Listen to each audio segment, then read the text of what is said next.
Muy buenas tardes, mi nombre es Ilse Yaret Perea Carmona, soy estudiante de la Facultad de Derecho del grupo 607 turno vespertino y yo les voy a hablar sobre el bicameralismo en México.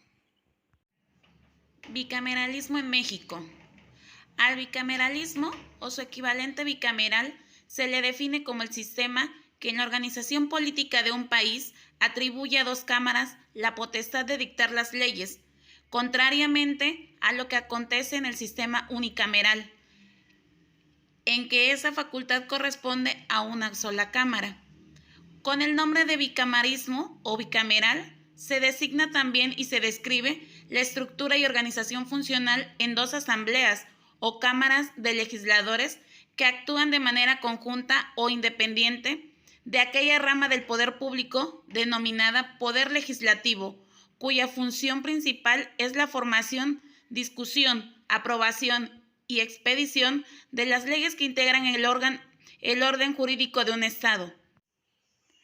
En el sistema político mexicano, el régimen bicameral se estableció por primera vez en la Constitución Federal de 1824, inspirado por el modelo norteamericano. A la Cámara de Diputados le correspondía la representación del pueblo y al Senado la representación de los estados de la Federación.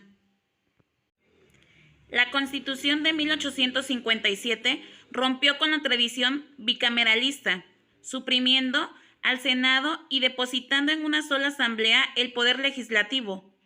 No fue sino hasta 1874 que se restableció el bicamerismo, a iniciativa del presidente Lerdo de Tejada. La Constitución de 1917, en su artículo 50, establece que el poder legislativo de los Estados Unidos mexicanos se deposita en un Congreso General, que se dividirá en dos cámaras, una de diputados y otra de senadores. Es importante señalar aquí que los representantes que integran la Cámara de Diputados son electos cada 3 años, atendiendo a los principios de división distrital conforme al número de habitantes y de representación proporcional.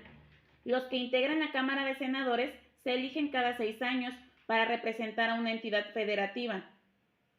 Las cámaras pueden actuar separadas y sucesivamente en relación con las facultades que les concede el artículo 73 constitucional, conjunta y simultáneamente en la apertura de sesiones ordinarias del Congreso y separada y no sucesivamente tratándose de las facultades exclusivas de cada cámara. Las asambleas del Poder Legislativo generalmente están integradas por un número específico de representantes populares y su nombre varía de acuerdo con el régimen constitucional y la organización política y democrática que adopte cada país.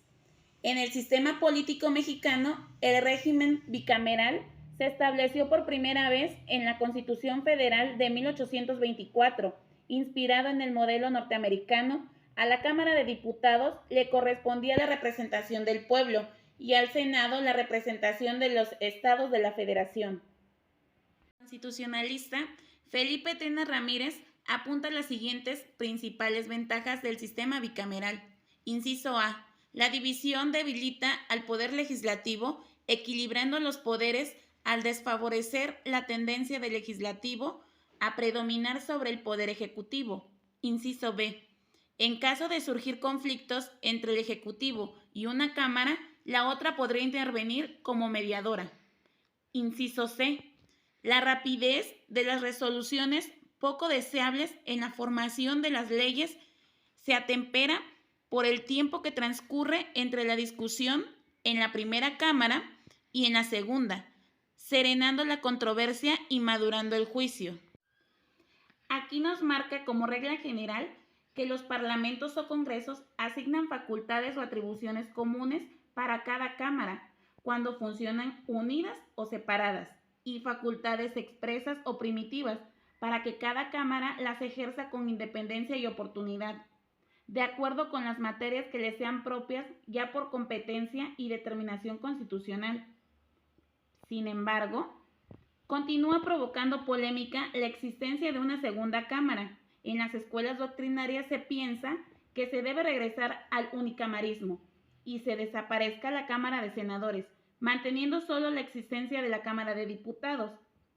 Se argumenta que en realidad los senadores no representan auténticamente al sentir popular, sino al esquema político del poder de una entidad federativa. Es decir, la Cámara de Senadores representa principalmente, más que los diputados, a los grupos de poder y no a la sociedad como tal, y esto los vuelve representantes indirectos de los intereses populares. En cambio, los diputados se encuentran directamente vinculados con su electorado. La representación de un senador en la realidad general de un estado o entidad, mientras que la de un diputado es particular, individual y también representa a la entidad. El bicamarismo tiene como finalidad equilibrar la fuerza del Ejecutivo y del Congreso, moderar la aprobación precipitada de los asuntos parlamentarios por parte de diputados o senadores y propiciar la detención de errores o carencias de la Cámara de origen en esta función, así como estimular la vigilancia, transparencia y rendición de cuentas y facilitar una discusión más amplia y que la otra Cámara actúe como mediadora si hay un conflicto entre el Ejecutivo y una de estas.